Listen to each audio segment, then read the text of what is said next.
Start करते हैं आज एक नए वीडियो के साथ और अपने मीमांसा एक्सीलेंट यूट्यूब में आज हम आप सभी लोगों का बहुत हार्दिक स्वागत करते हैं। इस यूट्यूब के माध्यम से आप जितना भी पढ़ते हैं बहुत ही इम्पोर्टेंट पढ़ते हैं, तो आप लोग बने रहिए हमारे वीडियो के साथ और देखेंगे इस वीडियो में अपर्दित स्थल रूप यानी नदियों के द्वारा जो अपर्दन होता है उसके द्वारा कौन कौन से हमारे स्थल रूप बनते हैं उनको देखेंगे। सबसे देखेंगे पूल से, जिसे हम कुंड के नाम से जानते हैं, घोलरंध्र, जिसे हम धौलरंध्र भी कहते हैं। लैपीज और चूना पत्थर चबूतरे। चूना पत्थर चट्टानों के तल पर घुलन क्रिया द्वारा छोटे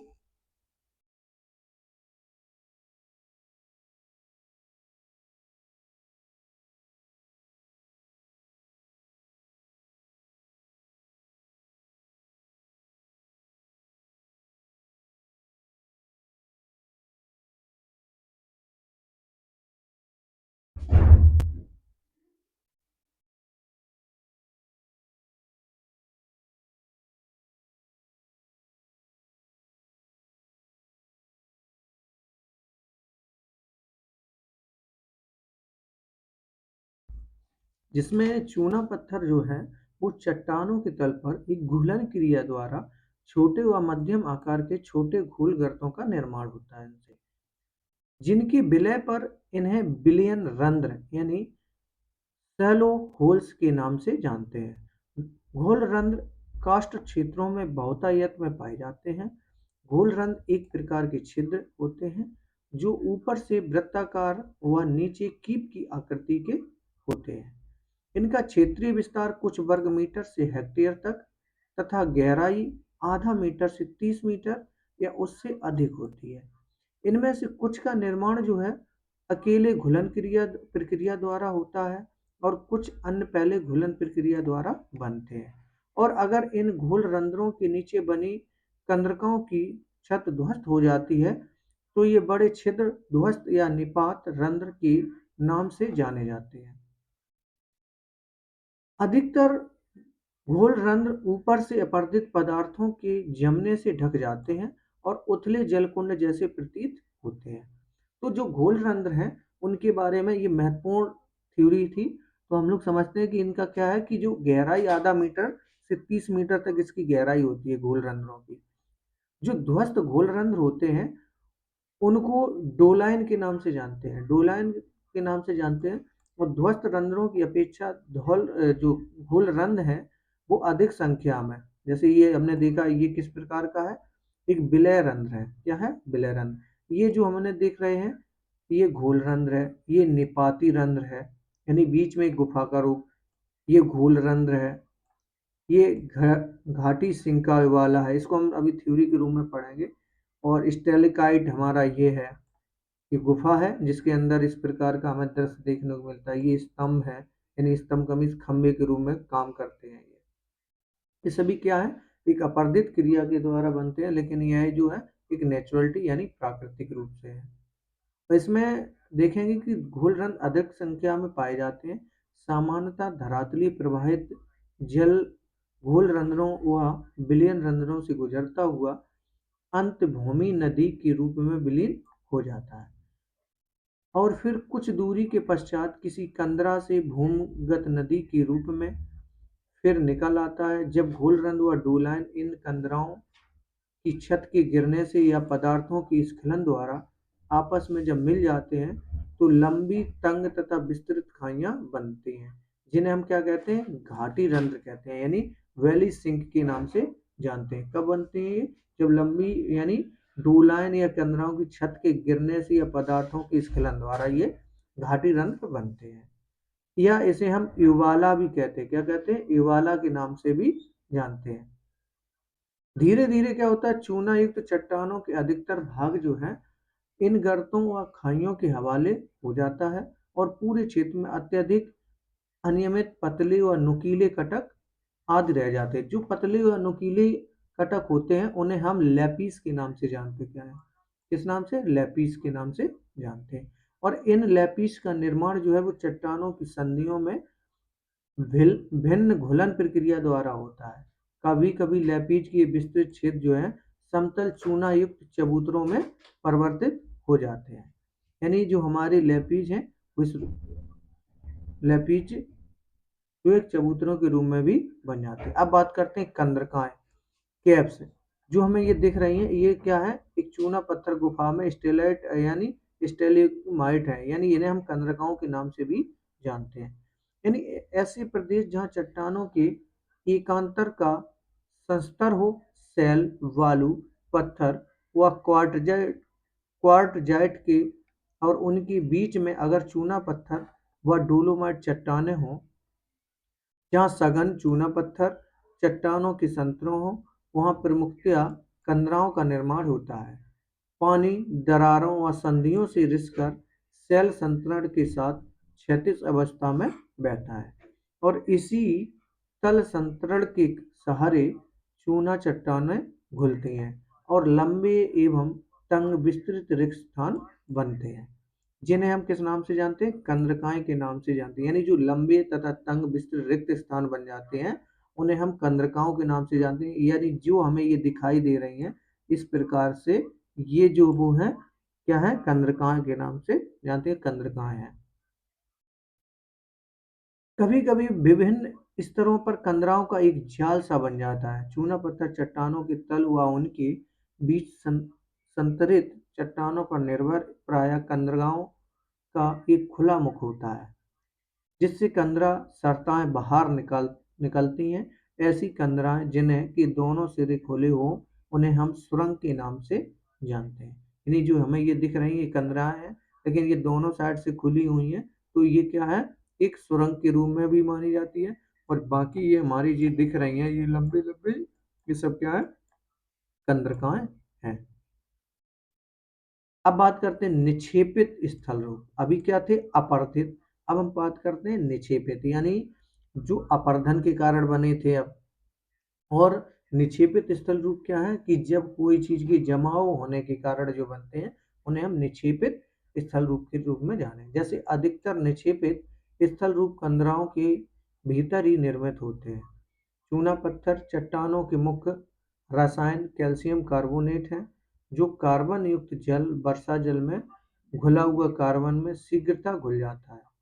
जब इस जल का वाष्पीकरण होता है तो घुले हुए कैल्शियम कार्बोनेट का निक्षेपण हो जाता है। जब यह चट्टानों की छत से जल वाष्पीकरण के साथ कार्बन डाइऑक्साइड गैस मुक्त हो जाती है, तो कैल्शियम क्या है? कार्बोनेट की चट्टानी धरातल पर टपकने से निक्षेपण हो जाता है। चलिए अब हम देखते हैं इससे कौन कौन से बनते हैं। जैसे स्टेलेकाइट, स्टेलिग्माइट और स्तंभ। स्टेलिकाइट विभिन्न मोटाइयों के लटकते हुए हिम स्तंभ जैसे होते हैं। यानी जैसे कि चट्टान में इस प्रकार से लंबाई रूप में जब टंग जाते हैं, लंबे लंबे बनते हैं, तो उन्हें हम किस नाम से जानते हैं? स्टेलेमाइट के नाम से जानते हैं। प्रायः ये आधार पर या कंदरा की छत के पास मोटे होते हैं और अंत के छोर पर पतले हो जाते हैं। यह अनेक आकारों पर दिखाई देते हैं। और स्टेलिग्माइट जो होता है वो कंदराओं के फर्श के ऊपर की ओर बढ़ते हैं। वास्तव में स्टेलिग्माइट कंदराओं की छत से धरातल पर टपकने वाले चूना मिश्रित जल से बनते हैं। मैं आपको दिखाते हैं। देखिए ये जो क्या है? ये हमारे स्टेलेमाइट है। स्टेलेमाइट क्या होता है? कि धरातल पर ऊंचाई की ओर बढ़ रहे हैं। और स्टेलेक्टाइट क्या है? ये यानी छत से नीचे की ओर चलते हैं। जब नीचे की ओर चलते हैं तो स्टेलेक्टाइट होते हैं, और जब धरातल से ऊपर की ओर चलते हैं तो उसे स्टेलिग्माइट के नाम से जानते हैं। आपको समझ में आ गया होगा। चलिए आगे देखते हैं। स्टेलेक्टाइट के ठीक नीचे पतले पाइप की आकृति में बनते हैं। स्टेलिग्माइट एक स्तंभ के एक चपटी तस्तरी नुमा आकार, यानी स्टेलिग्माइट एक स्तंभ के एक चपटी तस्तरी नुमा आकार में या समतल या क्रेटर नुमा गड्ढे के आकार में विकसित हो जाते हैं। क्या? स्टेलिग्माइट एक जो स्तंभ के एक चपटी तस्तरी नुमा, जैसे कि इस रूप में, ये सब क्या है, हमारे स्टेलिग्माइट है। और ये हमें जो दिख रहा है ये स्तंभ का रूप धारण किए हुए है। यह समतल अथवा क्रेटर नुमा गड्ढे के आकार में विकसित हो जाते हैं। विभिन्न मोटाई के स्टेलेमाइट तथा स्टेलेक्टाइट के मिलने से स्तंभ और कंदरा स्तंभ बनते हैं। कास्ट प्रदेशों में कुछ अन्य अपेक्षाकृत छोटे स्थल रूप व आकृतियों में भी पाई जाती है, जिन्हें हम स्थानीय नामों से पुकारते हैं। अब बात करते हैं हिमनद। पृथ्वी पर परत के ऊपर में हिम प्रवाह या पर्वतीय ढालों से घाटियों में रैखिक रेखिक प्रवाह के रूप में बहते हिम सहित के हिमनद कहते हैं। हिमनद किसे कहते हैं? जब पृथ्वी पर परत के रूप में हिम या प्रवाह या भारतीय सॉरी या पर्वतीय ढालों से घाटियों में रैखिक प्रवाह, यानी एक रैखिक प्रवाह का मतलब होता है कि लंबी लाइन के रूप में इस प्रकार से अगर चलती है तो उसे हम रैखिक के नाम से जानते हैं। यानी एक रैखिक प्रवाह के रूप में बहते हुए हिम संहति को हिमनद कहते हैं। महाद्वीपीय हिमनद या गिरपद हिमनद वे हिमनद हैं जो बृहद समतल क्षेत्र पर हिम परत के रूप में फैले हों, तथा पर्वतीय या घाटी हिमनद वे हिमनद हैं जो पर्वतीय ढालों में रहते हैं। समझने योग्य बात है, समझना कि हिमनद वे हिमनद हैं जो बृहद समतल क्षेत्र पर हिम परत के रूप में फैले हों, तथा पर्वतीय घाटी हिमनद क्या है? देखिए, ये हमारे महाद्वीपीय हिमनद की बात की कि जो बृहद समतल क्षेत्र पर हों, उस पर हिम परत के रूप में फैले, उन्हें हम महाद्वीपीय हिमनद कहते हैं। और जो पर्वतीय या घाटी हिमनद हिमनद होते हैं, उन्हें हम पर्वतीय ढालों में बहते हैं, उन्हें हम हिमनद के रूप में यानी पर्वतीय या घाटी हिमनद के रूप में जानते हैं। प्रवाहित जल के विपरीत हिमनद प्रवाह बहुत धीमा होता है। हिमनद जो है प्रतिदिन कुछ सेंटीमीटर या इससे कम से लेकर कुछ मीटर तक प्रवाहित हो सकते हैं। हिमनद जो है मुख्यतः गुरुत्व बल कारण, यानी जो गुरुत्व बल की शक्ति के कारण गतिमान होते हैं। यानी जो हिमनद है वो किसके रूप में यानी किसके कारण गतिमान होते हैं? एक गुरुत्व बल जो बल होता है उसके कारण गतिमान होते हैं। चलिए, एक इम्पोर्टेंट फैक्ट है, हमारे देश में अनेक जो है वो हिमनद है, जो कि मैंने बताया हिमनद कितने प्रकार के? दो, एक पर्वतीय हिमनद, एक महाद्वीपीय हिमनद। तो हिमनद जो है हिमालय पर्वतीय ढालों में घाटी से बहते हैं, जैसे उत्तराखंड, हिमाचल प्रदेश और जम्मू कश्मीर के उच्च प्रदेशों में कुछ स्थान पर इन्हें देखा जा सकता है। अब क्या आप जानते हैं कि भागीरथी नदी का जो है उद्गम गंगोत्री हिमनद का अग्रभाग गोमुख है। यानी जो भागीरथी नदी है, जैसे कि गंगा जिसे हम मानते हैं, गंगा नदी का उद्गम गंगोत्री कहा जाता है, लेकिन सच ये है कि सबसे पहले वहां से भागीरथी नदी का उद्गम हुआ है, जिसे गंगोत्री हिमनद का अग्रभाग से, जिसे हम गोमुख के नाम से जानते हैं। वास्तव में अलकनंदा नदी का उद्गम अलकापुरी हिमनद से है। देवप्रयाग के निकट अलकनंदा व भागीरथी जो नदी है उनसे मिलने पर ही एक गंगा का नाम दिया गया। तो सबसे पहले जो भागीरथी नदी और अलकनंदा नदी मिलने के बाद एक गंगा नदी का नाम दिया गया। हिमनदों से प्रबल अपरदन होता है, जिसके कारण इसके अपने भार से उत्पन्न घर्षण है। हिमनद द्वारा कर्षित चट्टानी पदार्थ प्रायः बड़े गोला समूह शैलखंड इसके तल में ही इसके साथ घसीटे जाते हैं। यह घाटी के किनारों पर अपघर्षण व घर्षण द्वारा अत्यधिक अपरदन करते हैं। हिमनद जो है वो अपक्षय चट्टानों का भी प्रभावशाली अपरदन करते हैं, जिससे ऊंचे पर्वत छोटी पहाड़ियों व मैदानों में परिवर्तित हो जाते हैं।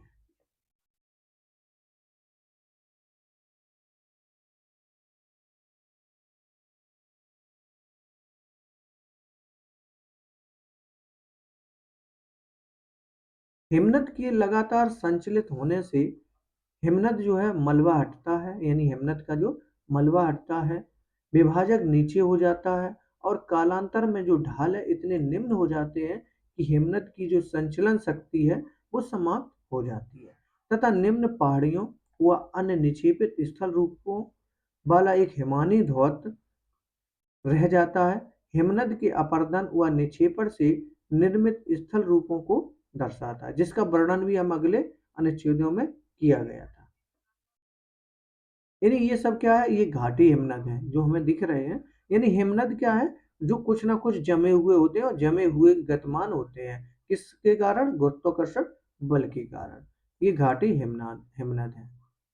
आगे देखते हैं, ये जो हमें दृश्य दिख रहा है, ये हिमानी धौत मैदान है। ये अंतिम हिमोड़ है, यानी जो नदी है इस रूप से बहती है और हिमानी धौत मैदान का एक निर्माण कर देता है। और ये जो है अंतिम हिमोड़ है। हिमनद द्वारा अपर्दन और निक्षेपण के विभिन्न रूप स्पेंसर 1962 से ये संकलित एवं संशोधित है। अब बात करते हैं अपर्दित स्थल रूप। अपर्दित स्थल रूप में बात करें अगर सर्क की, तो सर्क क्या है देखते हैं हम लोग।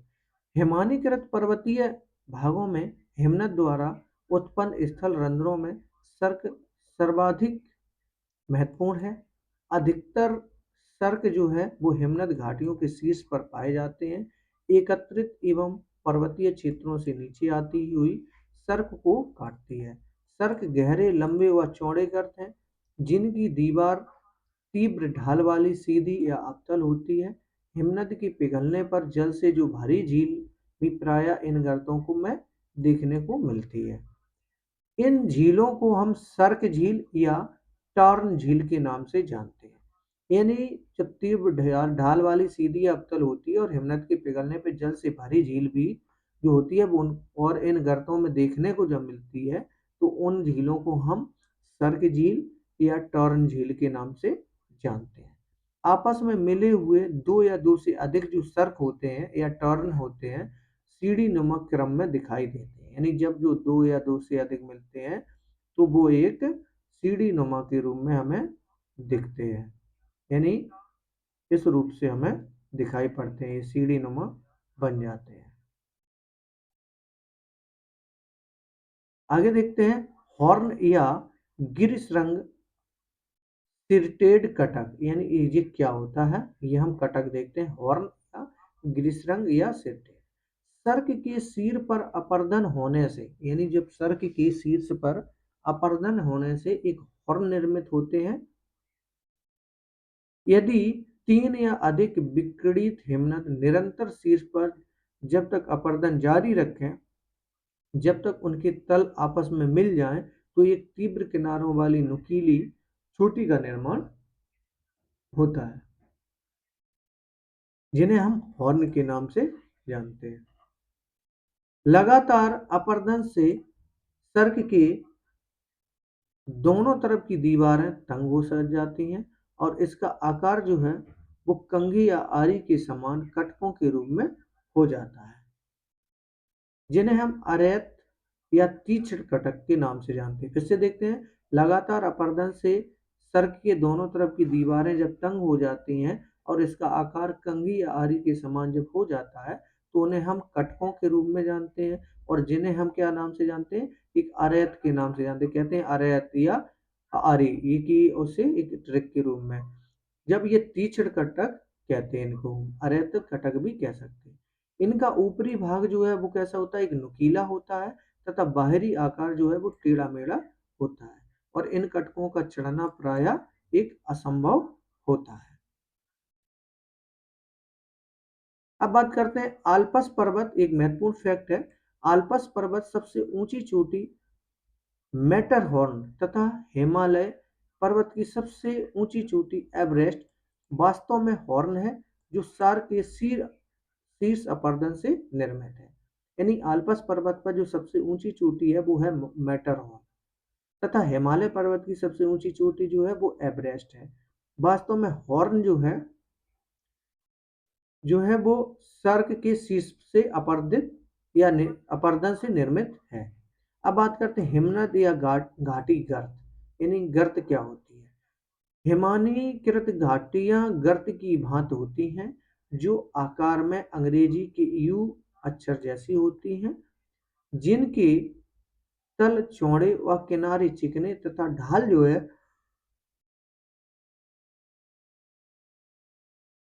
बहुत ही जो तीव्र होते हैं। घाटी में मलबा बिखरा होता है अथवा हिमोड़ मलबा दलदली रूप में दिखाई देता है। चट्टानी धरातल पर झील भी एक उभरी होती है अथवा ये झीलें जो हैं वो घाटी में उपस्थित हिमोड़ मलबे से बनती हैं।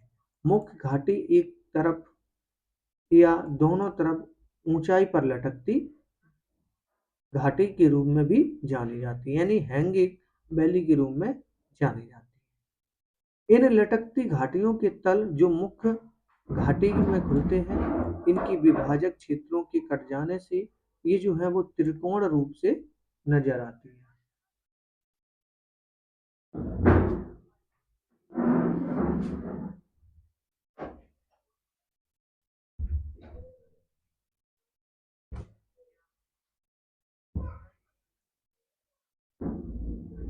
जब ये त्रिकोण रूप में नजर आती हैं, तो क्या होता है, ये बहुत गहरी हिमनद गर्तें जिनमें समुद्री जल भर जाता है तथा जो समुद्री तट रेखा पर होती है उन्हें हम एक फ्योर्ड के नाम से जानते हैं। यानी जब ये जो लटकती घाटियां होती हैं और इन घाटियों को जो मुख्य घाटी में जब खुलते हैं और इनके जो त्रिकोण भाग होते हैं उनको एक समुद्री तट रेखा पर इनकी जो होते हैं तो उन्हें हम एक फ्योर्ड के नाम से जानते हैं।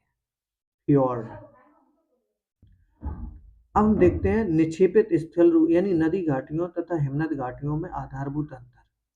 निक्षेपित स्थल रूप क्या होते हैं, जैसा कि पिघल हिमनद जब है वो पिघलता है और मिश्रित रूप में भारी व महीन पदार्थों का एक निक्षेप करता है या हिमोड़ जिसे हम बोलते हैं।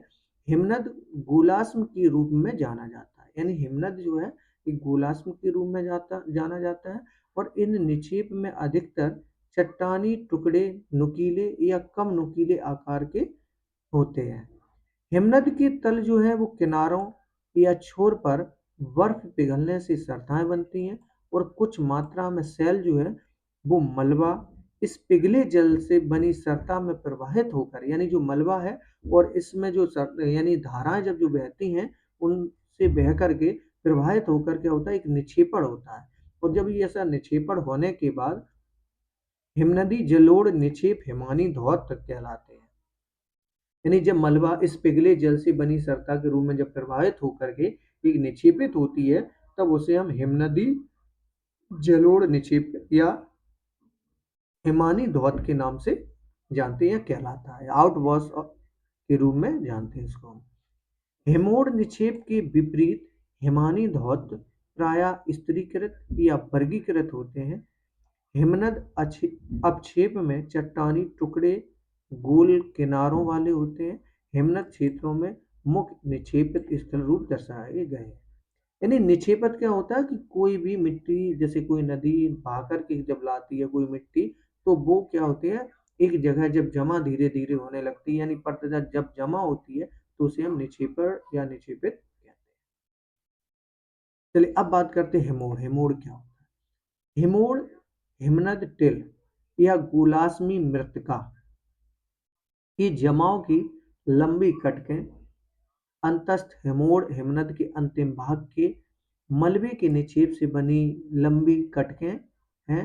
पार्श्विक हिमोड़ हिमनदी घाटी की दीवार के समानांतर निर्मित होते हैं। यानी हिमोड़ में समझा आपने कि जो हिमोड़ है वो एक हिमनद टिल यानी एक पहाड़ी या गोलास्मी मृत्तिका के रूप में लंबी कटकें।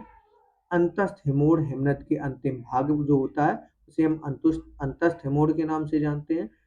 ठीक है। और मलबे के निक्षेप से बनी जो लंबी कटकें होती हैं। पार्श्विक हिमोड़ हिमनद घाटी की दीवार के समानांतर निर्मित होते हैं। पार्श्विक हिमोड़ अंतस्थ हिमोड़ से मिलकर के एक घोड़े की नाल या अर्धचंद्राकार घटक का निर्माण करते हैं। कौन कौन? हिमनद घाटी की दीवार के समानांतर मिलकर के एक पार्श्विक हिमोड़ और अंतस्थ हिमोड़ जब मिल जाती हैं तो एक घोड़े की नाल या अर्धचंद्राकार घटक के रूप में एक निर्माण करते हैं। हिमनद घाटी की दोनों अत्यधिक मात्रा में पार्श्विक हिमोड़ पाए जाते हैं। यानी हिमनद जो घाटी है उसके दोनों अत्यधिक मात्रा में क्या पाए जाते हैं? एक पार्श्विक हिमोड़ पाए जाते हैं। और इस हिमोड़ की उत्पत्ति पूर्णतया आंशिक रूप से हिमानी जल द्वारा होती है, जो इस जलोढ़ को हिमनद के किनारों पर धकेलती है और कुछ घाटी हिमनद जैसी तेजी से पिघलने पर घाटी तल पर हिमनद तिल को एक परत के रूप में अव्यवस्थित रूप से छोड़ देते हैं। ऐसे अव्यवस्थित व भिन्न मोटाई के निक्षेप तलीय व तलस्थ हिमोड़ कहलाते हैं। यानी जब वो हिमनद टिल की एक परत के रूप में अवस्थित रूप से जब छोड़ देते हैं, यानी एक परत के रूप में जब बन जाते हैं, तो उन्हें हम एक निक्षेप तली या तलस्थ हिमोड़ के रूप में जानते हैं। घाटी के मध्य में पार्श्विक हिमोड़ के साथ साथ हिमोड़ मिलते हैं, जिन्हें हम मध्यस्थ यानी मीडियल हिमोड़ के नाम से जानते हैं। ये पार्श्विक हिमोड़ की अपेक्षा कम स्पष्ट होते हैं। कभी कभी मध्यस्थ हिमोड़ व तलस्थ के अंतर को पहचानना कठिन होता है।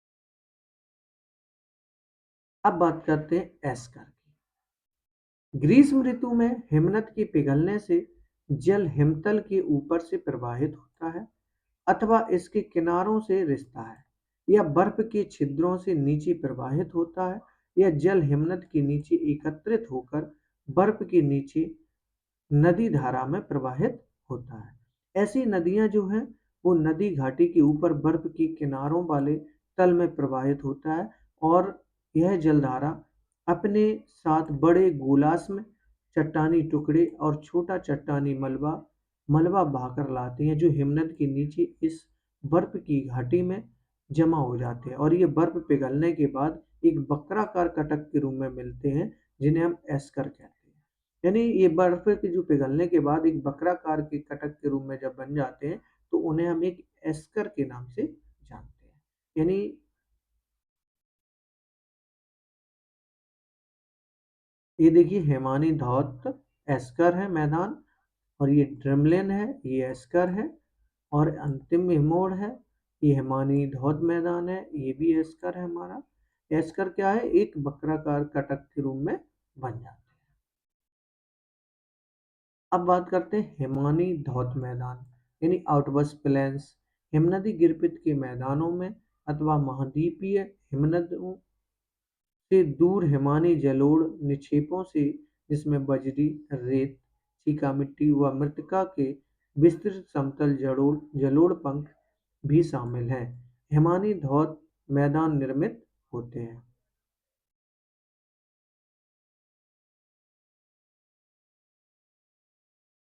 नदी के जलोढ़ मैदान और हिमानी धौत मैदानों में अंतर स्पष्ट करना है। अब बात करते हैं ड्रेमलिन। ड्रेमलिन क्या होता है? ड्रेमलिन हिमनद मृत्तिका के अंडाकार समतल कटकनुमा स्थल रूप है, जिसमें रेत व बजरी के ढेर होते हैं। ड्रेमलिन के लंबे भाग हिमनद के प्रवाह की दिशा के समानांतर होते हैं, और ये 1 किलोमीटर लंबे व 30 मीटर तक ऊंचे होते हैं। यानी जो ड्रमलिन है, ड्रमलिन क्या होता है? ड्रमलिन हिम मृत्तिका के अंडाकार समतल एक कटकनुमा के स्थल रूप होते हैं, जिसमें रेत व बजरी के ढेर होते हैं। ड्रमलिन जो है वो लंबे भाग हिमनद की प्रवाह की दिशा में समानांतर होते हैं, और ये 1 किलोमीटर लंबे होते हैं तथा 30 मीटर तक ऊंचे होते हैं। ड्रेमलिन का हिमनद सम्मुख भाग स्टोर्स कहलाता है, जो पृच्छ भागों की अपेक्षा तीखा तीव्र ढाल लिए होता है। ड्रेमलिन का निर्माण हिमनद दरारों में भारी चट्टानें मलबे के भरने व उसके बर्फ के नीचे रहने से होता है। इसका अग्रभाग या स्टोस भाग प्रवाहित हिमखंड के कारण तीव्र हो जाता है, और ड्रेमलिन हिमनद प्रवाह दिशा को बताते हैं। अब बात करते हैं तरंग व धारा। ये तो सभी जानते हैं। तटीय प्रक्रियाएं सर्वाधिक क्रियाशील हैं, इसी कारण अत्यधिक विनाशकारी होती हैं। क्या आप नहीं सोचते हैं कि तटीय प्रक्रियाओं तथा उनसे निर्मित स्थल रूपों को जानना अति महत्वपूर्ण है? तट कुछ परिवर्तन बहुत शीघ्रता से होते हैं। एक ही स्थान पर एक मौसम में अपरदन व दूसरे मौसम में निक्षेपण हो सकता है। तटों के किनारों पर अधिकतर परिवर्तन तरंगों द्वारा संपन्न होते हैं। जब तरंगों का अब अवनमन होता है, तो जल तट पर अत्यधिक दबाव डालता है, और इसके साथ ही साथ सागरी तल पर तलछटों पर भी दोलन होता है। तरंगों के स्थायी अवनमन के प्रभावों से तटों पर अभूतपूर्व प्रभाव पड़ता है। सामान्य तरंग अवनमन की अपेक्षा सुनामी लहरें कम समय में अत्यधिक परिवर्तन लाती हैं। तरंगों में परिवर्तन उनकी आवृत्ति आदि होने में उनकी अवनमन से उत्पन्न प्रभाव की गहनता भी परिवर्तित हो जाती है। तरंगों के कार्य के अतिरिक्त तटीय स्थल रूप कुछ अन्य कारकों पर निर्भर है। स्थल व समुद्री तल की बनावट, समुद्रोन्मुख उन्मग्न तट या जलमग्न तट, समुद्री जल स्तर को स्थिर या स्थायी मानते हुए तटीय स्थल रूपों के विकास को समझने के लिए तटों को दो भागों में वर्गीकृत किया जाता है। एक तो ऊंचे चट्टानी तट जलमग्न तट, निम्न समतल व मंद ढाल के अपसादी तट उन्मग्न तट जिसे बोलते हैं।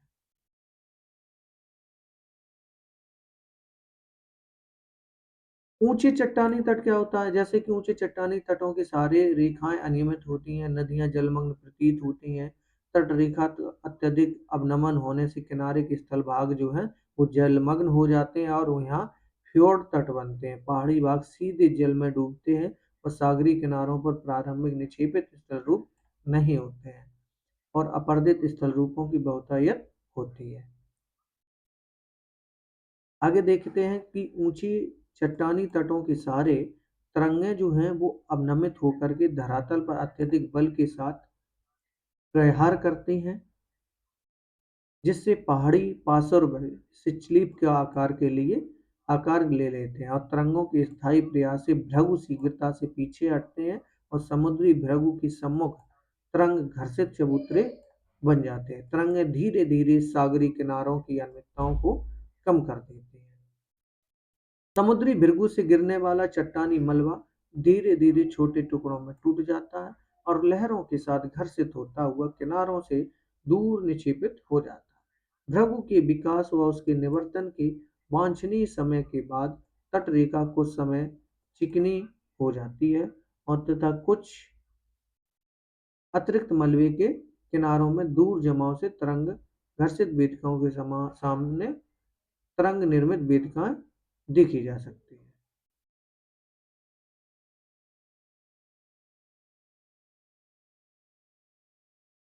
चलिए आगे देखते हैं। बेलांचली प्रवाह व तरंग अपरदित पदार्थ को सागरी किनारों पर जिसे हम पुलिन और रोधकाओं के रूप में निक्षेपित करती हैं और रोधकाएं जो है जिसे हम पार्श्व कहते हैं जलमग्न आकृतियां हैं। इन्हें रोधकाएं क्या होती हैं? जो जलमग्न आकृतियां जो हमें दिखती हैं वो सब क्या है? एक रोधकाएं जल के ऊपर दिखाई देती हैं, तो इन्हें हम रोध कहा जाता है। ऐसी रोधकाएं जिनका एक भाग खाड़ी के शीर्ष स्थल से जुड़ा हो तथा इसे स्पिट कहा जाता है। जब रोधका तथा स्पिट किसी खाड़ी के मुख पर निर्मित होकर इसके मार्ग को अवरुद्ध कर देते हैं तब इसे हम लैगून निर्मित होते हैं।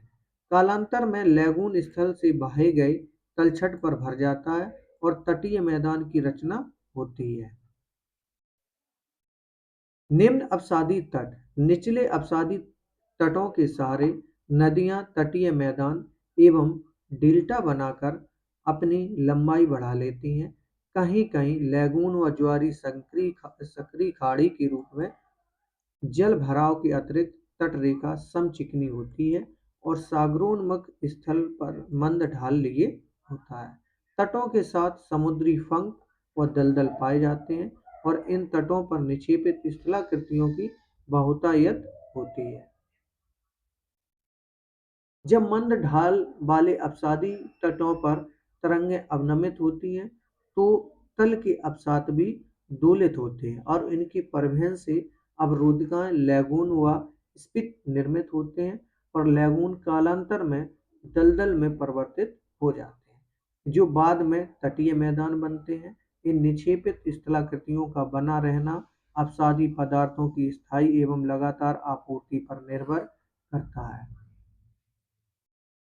अवसादों के अतिरिक्त तूफान व सुनामी लहरें इनमें अभूतपूर्व परिवर्तन लाती हैं। बड़ी नदियां जो अत्यधिक नदभार लाती हैं, निचले अवसादी तटों के साथ एक डेल्टा बनाती हैं।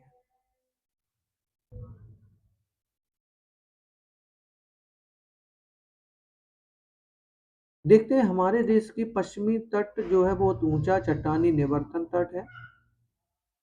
पश्चिमी तट पर अपरदित आकृतियां बहुतायत में हैं। भारत के पूर्वी तट निचले अपसादी तट है, यानी जो पश्चिमी तट है वो एक ऊंचा तट है और पूर्वी जो है वो निचला तट है।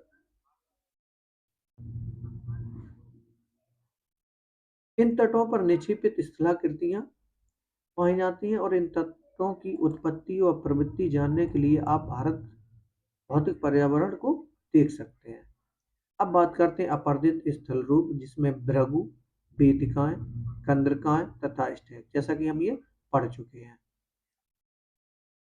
रोध का भी पढ़ा हमने, रोध तथा स्पिट भी देखा हमने। अब हम इसके आगे पढ़ेंगे। ये निक्षेपित स्थल रूप है पुलिन और टिब्बे। पुलिन जो है वो अस्थायी स्थलाकृतियां होती हैं, यानी तटों की जब प्रमुख विशेषता पुलिन की उपस्थिति, यद्यपि उबड़ खाबड़ तटों पर भी ये टुकड़े पाए जाते हैं, वे अवसाद जिनसे पुलिन निर्मित होते हैं। अधिकतर थल व नदियों व सरताओं अथवा तरंगों के अपरदंश द्वारा बहाकर लाए गए पदार्थ होते हैं। पुलिन अस्थायी स्थलाकृतियां हैं। कुछ रेत पुलिन जो स्थायी प्रतीत होते हैं, किसी और मौसम में स्थूल कंकड़ पत्थरों की तंग पट्टी में परिवर्तित हो जाते हैं। अधिकतर पुलिन रेत के आकार के छोटे कणों से बने होते हैं। सिंगल पुलिन में अत्यधिक छोटी गुटकाएं तथा गोलाशुकाएं होती हैं। पुलिन के ठीक पीछे पुलिन तल से उठाई गई रेत टिब्बे के रूप में निक्षेपित होती है। तट रेखा के समानांतर लंबाई के कटकों के रूप में बने रहते हैं। टिब्बे निम्न तलछटी तटों पर अक्सर देखे जा सकते हैं। रोध का रोध तथा स्पिट, जैसा कि हम लोग इसके देख चुके हैं।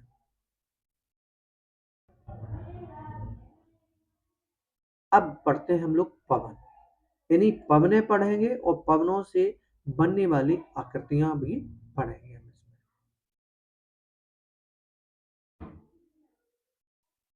विंड्स जो होते हैं, विंड्स विंड्स जो पढ़ेंगे हम लोग, उनको देखते हैं कि उष्ण मरुस्थलों के दो प्रभावशाली अनाच्छादन करताओं कारकों में पवन एक महत्वपूर्ण अपर्दन कारक है। मरुस्थली यानी इससे भी पवनों से भी दो बनते, एक अपर्दित आकृतियां बनेंगी, एक निक्षेपण स्थल रूप बनेंगे। मरुस्थलीय धरातल शीघ्र गर्म और शीघ्र ठंडे हो जाते हैं। उष्ण धरातलों को ठीक ऊपर वायु गर्म हो जाती है, जिससे हल्की गर्म व प्रक्षुब्धता के साथ ऊर्ध्वाधर गति करती है और इसके मार्ग में कोई रुकावट आने पर भावर वातावरण बनते हैं। अनुवात एवं उत्वात प्रभाव उत्पन्न होते हैं। पवनें मरुस्थलीय धरातल के साथ साथ भी तीव्र गति से चलती हैं और उनके मार्ग में रुकावटें पवनों में विक्षोभ उत्पन्न करते हैं। निसंदेह तूफानी पवन अत्यधिक विनाशकारी होता है। पवन अपवहन, घर्षण आदि द्वारा अपरदन करते हैं। देखते हैं इसमें आगे हम, यानी पवनों की यह जो प्रक्रिया है बालू घर्षण जैसी होती है। स्थल रूप में पवनें कई रोचक अपरदनात्मक और निक्षेपाणात्मक स्थल रूप बनाती है। वास्तव में मरुस्थलों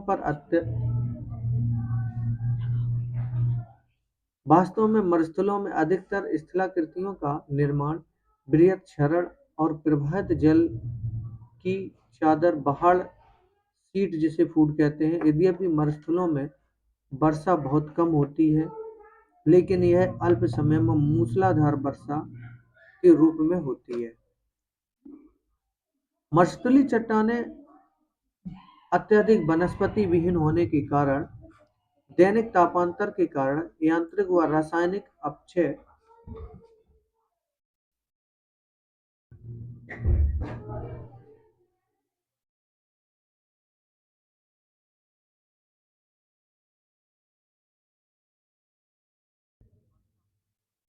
अब हम इनमें आकृतियां देख लेते हैं।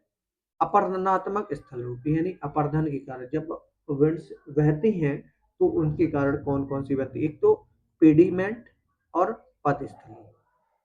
मरुस्थलों के भूदृश्य का विकास मुख्यतः पेडिमेंट का निर्माण हुआ, उसका ही विकसित रूप में पर्वतों के पाद पर मलबे रहित अथवा मलबे सहित मंद ढाल वाले चट्टानी तल जो तल जो है वो पेडिमेंट कहलाते हैं।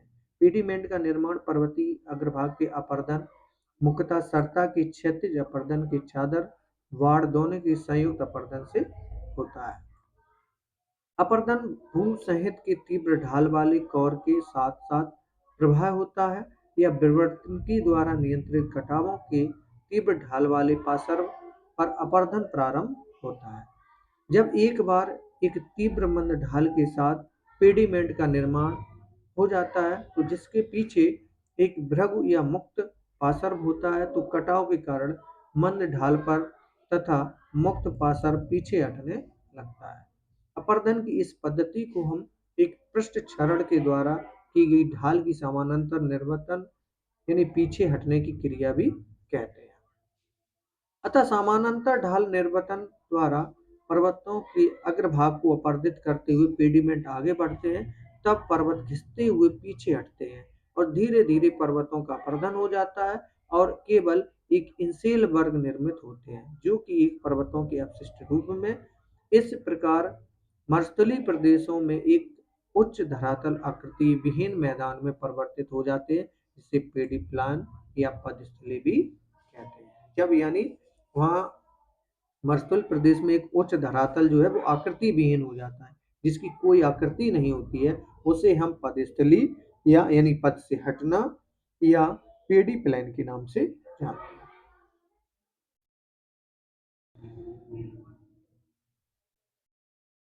अब बात करते हैं प्लाया। मरुभूमि मैदान प्लेन्स प्रमुख स्थल रूप है। पर्वतों व पहाड़ियों से घिरे बेसिनों में अपवाह मुख्यतः बेसिन के मध्य में होता है तथा बेसिन के किनारों से लगातार लाए हुए अवसाद जमाव के कारण बेसिन के मध्य में लगभग समतल मैदान की रचना हो जाती है। पर्याप्त जल उपलब्ध होने पर यह मैदान जो है वो उथले जल क्षेत्र में परिवर्तित हो जाता है।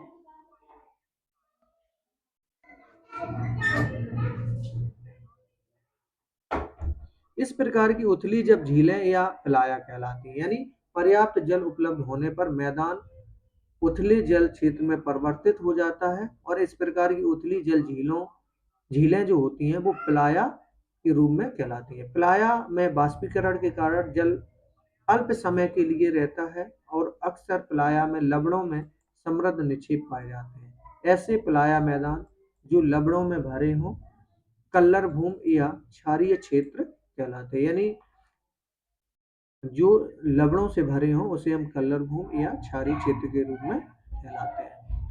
अब बात करते हैं अपवहन गर्त तथा गुहा। बहुत इंपॉर्टेंट है। पवनों में एक ही दिशा में स्थायी प्रवाह से चट्टानों की अक्षय जनित पदार्थ असंगठित मिट्टी का अपवहन होता है और इस प्रक्रिया में उथले गर्त बनते हैं जिन्हें हम अपवहन गर्त कहते हैं। अपवहन प्रक्रिया से चट्टानी धरातल पर छोटे गड्ढे गुहायकाएं भी बनती हैं। तीव्र वेग पवन के साथ उड़ने वाले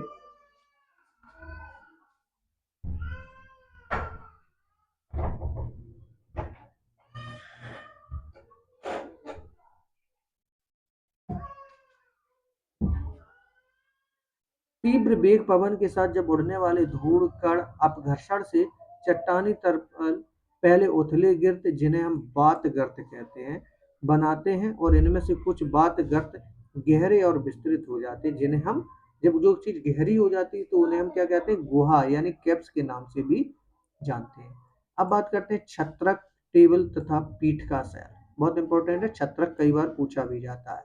वीडियो पसंद आ रही है तो प्लीज लाइक करें, लेकिन आपको स्पीड जरूर है, लेकिन बहुत आपको बोरिंग भी लग रहा हो, लेकिन बहुत इंपॉर्टेंट लेसन है, आप लोग एक दो बार में देख सकते हैं। मरुस्थलों में अधिकतर चट्टानें पवन अपवहन व अपघर्षण द्वारा शीघ्रता से कट जाती है और कुछ प्रतिरोधी जो चट्टानें हैं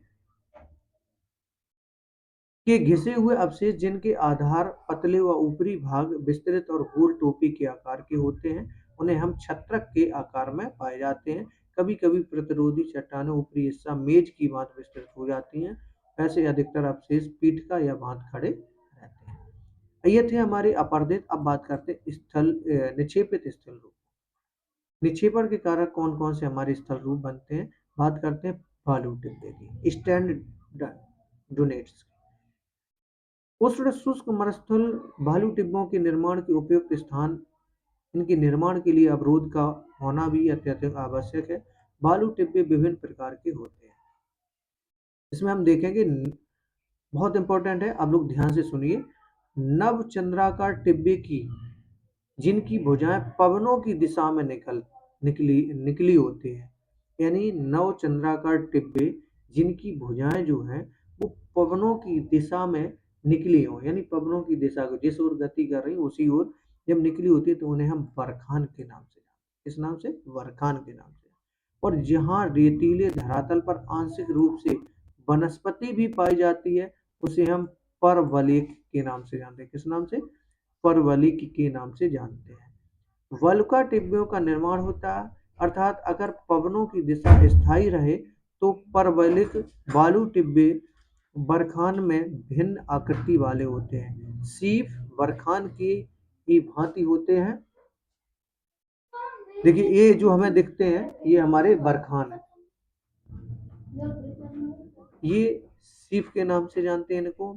ये पैराबोलिक के नाम से, ये अनुप्रस्थ है और ये एक अनुदैर्ध्य है। तो जो मेन हमारा है बरखान, और बरखान जैसा कि मैंने बताया क्या होता है बरखान? बरखान होता है कि नव चंद्राकार जो होते हैं जो पवनों की दिशा में इनकी भुजाएं सी निकली होती हैं, उनको हम बरखान के नाम से जानते हैं। चलिए अब हम देखेंगे आगे।